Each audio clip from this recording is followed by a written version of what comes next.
સોમનાથ તીર્થ પૌરાણિક કથા, મુસાફરી અને રહેવા જમવાની સંપૂર્ણ માહિતી. ભગવાન શિવના 12 જ્યોતિર્લિંગોમાં સર્વપ્રથમ જ્યોતિર્લિંગ એટલે શ્રી સોમનાથ મહાદેવ. ગુજરાતના ગીર સોમનાથ જિલ્લામાં અરબી સમુદ્રના કિનારે પ્રભાસ પાટણ ખાતે આવેલું આ ધામ ભારતના સૌથી પવિત્ર અને પ્રાચીન યાત્રાધામોમાંનું એક છે. સોમનાથ મહાદેવની પૌરાણિક કથા શિવપુરાણ અને સ્કંદપુરાણ અનુસાર સોમનાથ જ્યોતિર્લિંગની સ્થાપના પાછળ સુંદર પૌરાણિક કથા છે. ચંદ્રદેવ સોમનો શાપ. દક્ષ પ્રજાપતિની 27 પુત્રીઓ નક્ષત્રોના લગ્ન ચંદ્રદેવ સાથે થયા હતા, પરંતુ ચંદ્રદેવ માત્ર રોહિણી પ્રત્યે વધુ પ્રેમ ધરાવતા હતા. આથી ક્રોધિત થઈને દક્ષ પ્રજાપતિએ ચંદ્રને તેમનું તેજ નષ્ટ થવાનો ક્ષયરોગ શાપ આપ્યો. તપસ્યા અને ઉદ્ધાર.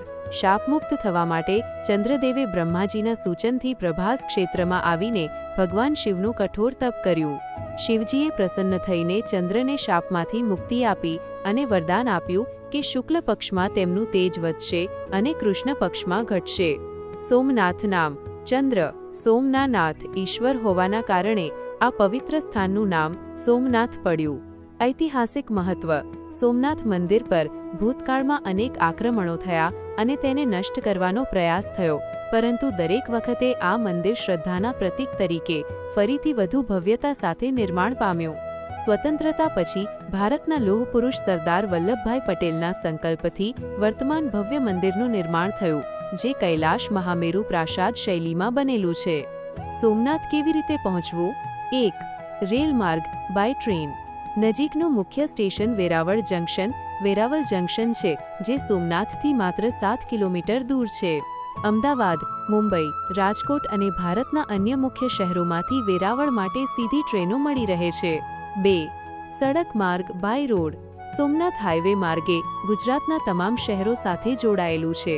જીએસઆરટીસીની સરકારી બસો તેમજ પ્રાઇવેટ લક્ઝરી બસો અમદાવાદ, રાજકોટ, જામનગર, દ્વારકા, પોરબંદરથી સતત ઉપલબ્ધ રહે છે. 3. હવાઈ માર્ગ by air.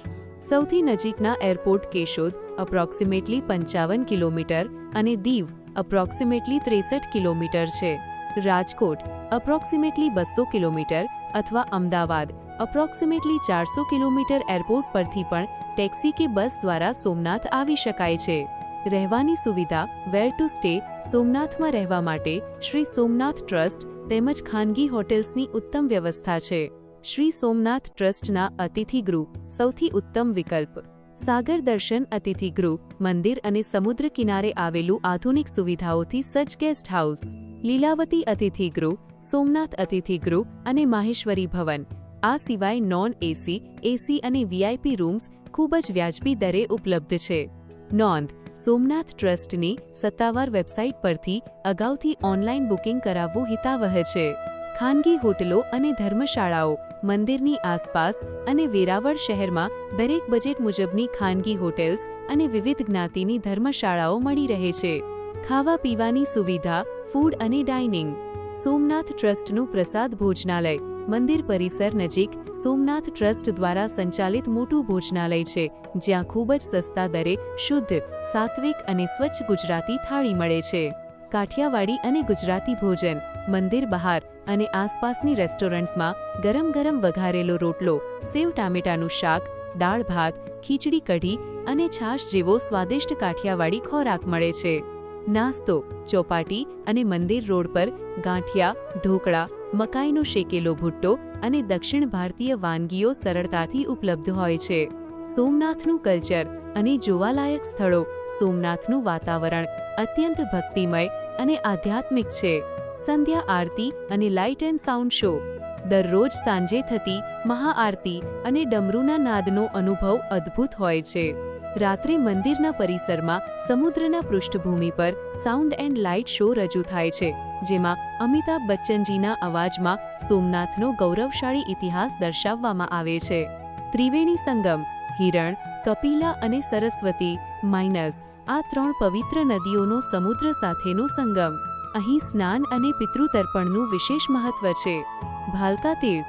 Bhalka Tirth સોમનાથથી 4 kilometre દૂર આવેલું આ એ જ સ્થાન છે જ્યાં ભગવાન શ્રીકૃષ્ણ વૃક્ષ નીચે વિશ્રામ કરી રહ્યા હતા ત્યારે જરા પારધીનું બાણ વાગ્યું હતું અને તેમણે પોતાની દેહલીલા સંકેલી હતી.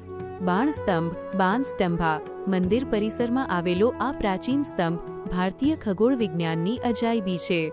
આ સ્તંભથી દક્ષિણ ધ્રુવ એન્ટાર્કટિકા સુધી સીધી લીટીમાં જમીનનો એક પણ ટુકડો આવતો નથી.